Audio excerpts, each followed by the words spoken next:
constitutional means. By constitutional means, we mean by the constitution, through the constitution, or in the written form. When these powers are distributed between center and federating units through constitution, it means that it has some legal and constitutional repercussions or effects. So these are its effects or repercussions. Constitution is supreme. When we say that powers are distributed between center and federating units through constitutional means, it means that they are given in the written form. It means that constitution is supreme and not the central government.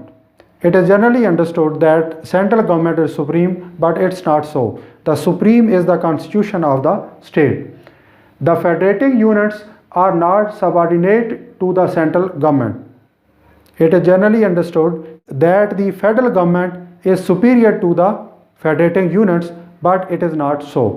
This constitutional arrangement means that both the federal government and the governments of federating units are supreme in their constitutionally demarcated areas of power, and the powers of the units are original and not delegated, that they have not been delegated by someone to them, but they have their original powers. These are their own powers.